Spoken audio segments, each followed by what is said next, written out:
TitleMatchNetwork.com. Did you like going down to Texas working for Fritz?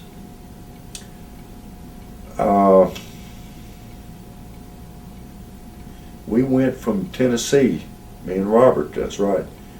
That was a long haul to Dallas from Nashville. Great fans down there though, and you could tell that they had at one time that was a heck of a territory that really did well. The fans, the atmosphere was there, but it was such a long haul to get there from Nashville. We rode a bus, and a couple times they flew us. One time was a disaster. They had an ice storm. We didn't get to make the show. It was up in the northern part of Texas or Oklahoma, and it was a disaster. But what are your memories of the Von Erichs?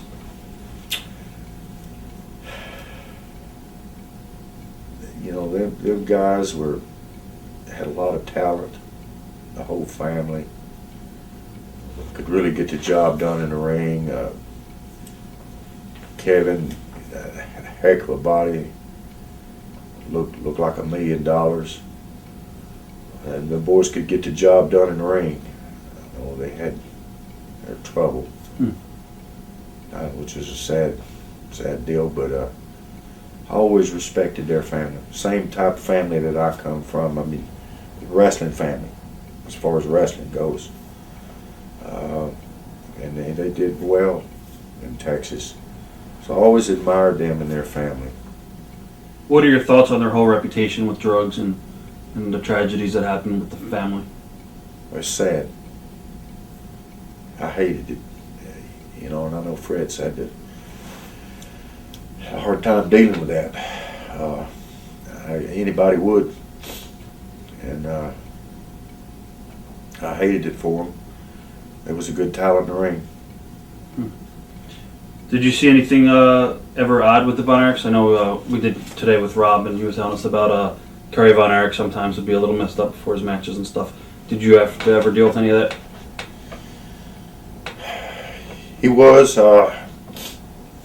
didn't wrestle him a few times, but he was a little bit haywire, you know, especially if you're not right, it's hard to do things right. And I wrestled him one night in Jonesboro, and I got kicked.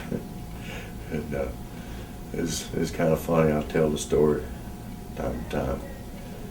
But you know, it's hard to say. What was the story? You could say it if you want. Well, you know, he had the foot problem. Right. And you know, you can feel exactly how hard he's kicking you with that foot. I got kicked between the legs with the foot, and I went down. Well, that was it. I wasn't getting back up. You know, the referee or somebody out there was hard to get up. But it said, no, I'm gonna stay right here. Yeah. And cover me and count me out. This is over. Did you ever work with Brody at all? Bruiser Brody. Yeah. Yes. What are your memories of Frank? Texas. Nice guy. He was to me. Right. I was only around him a little bit. Big, strong, good-looking guy. Got a lot of attention, man. Definitely.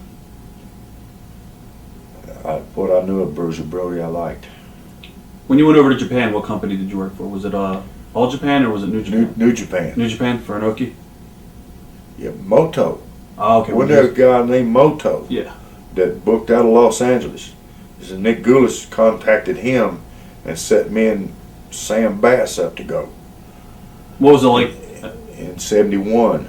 That's the trip we was talking about where Bruno was there, right. And Don DiNucci and the Funks and the Murdochs and all of them. As far as when you got to Japan, how different was it as far as culture shock goes? And obviously when you get in the ring over there, the guys are a lot stiffer. Did it take a lot of adjusting? A little bit. I guess I've been accused of being stiff too. So but I did notice it in Japan things was tight. Right.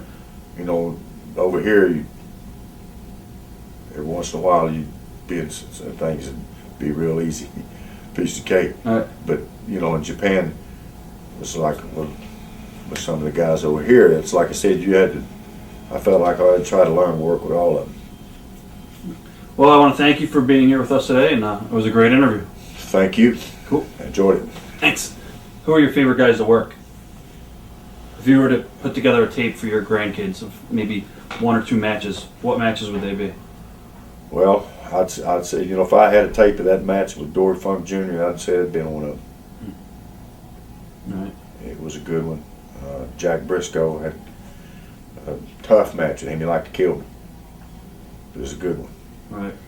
And I always enjoyed matches with Hickerson and Condry. Phil Hickerson, Dennis Condry.